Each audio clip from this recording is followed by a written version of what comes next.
Welcome back, Woodhounds. The 3 IBC totes that I brought in to the woodshed here a few videos ago, maybe a couple weeks ago. I don't remember when it was, but that's all that's left of the 3. So I've probably got enough here for another day and a half. The one thing with these 3 totes, they were mostly pine, basswood, and a little maple.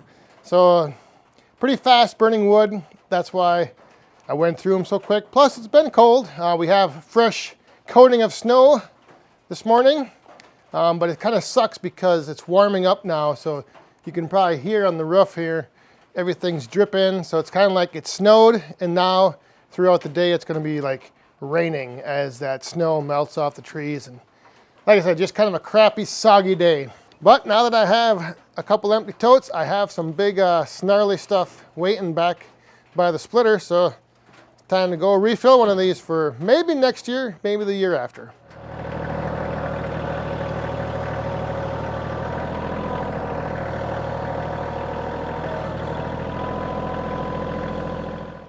So I already have some stuff split up that I'm just going to throw in the bottom here.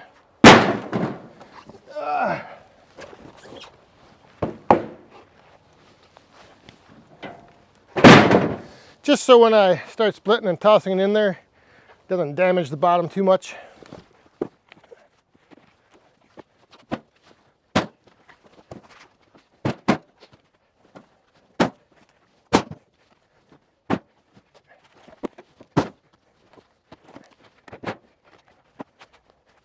So what we have on the menu today is some longer cut stuff. And I'm just going to use the single wedge and basically make thicker slabs out of these things. That's kind of the way I found that I like to bust up when possible. Like if it's got big knots in it like that, you probably can't always do it, but like with this stuff right here, this long cut stuff, I'll probably just, make slabs out of that. And that thing right there, big old chunk of oak, but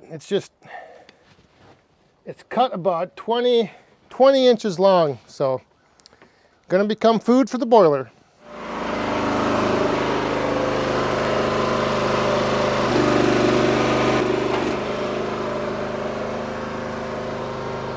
Woo!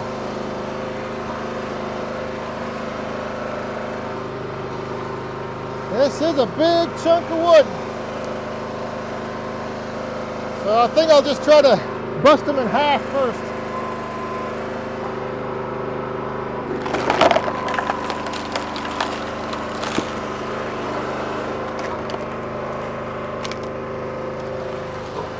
Oh.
I don't stack the wood in here when it's just going for my personal use for boiler wood, because 9 times out of 10 the pieces aren't all uniform lengths and they're oddball shapes, so they wouldn't stack up very good anyway.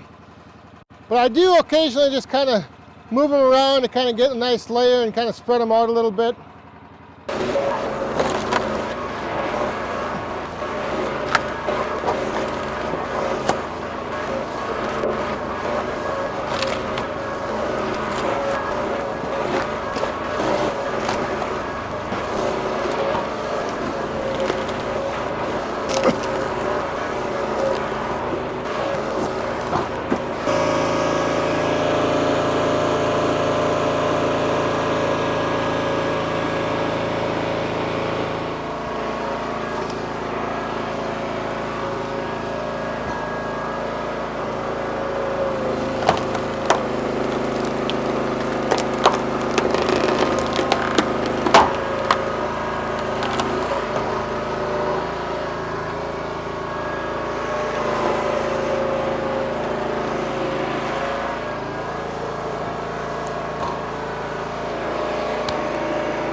So that was pretty crazy. Had a chain in this piece of wood, and boy was it in there.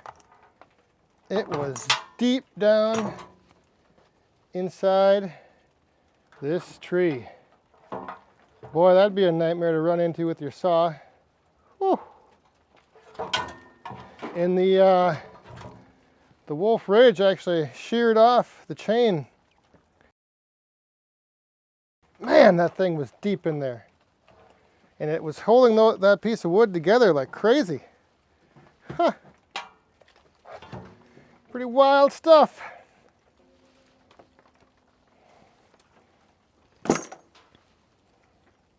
All right, so the IBC tote is all filled back up, and now I'm going to take it over and put it on top of those chips. Not the new chips that I just put in with the little retaining wall, but the other set of chips, or the other load of chips that I had brought in. And that's, I think I'll just use that area to set like these IBC totes on, and that way, obviously I'm not going to be building anything on top of those chips, but it should work out pretty good. And this wood in this tote probably might be used next year. I don't know, I've got a lot of boiler wood, or bigger split wood for myself in the wood yard here, and I still have the shed completely full. So we'll see when we get to it.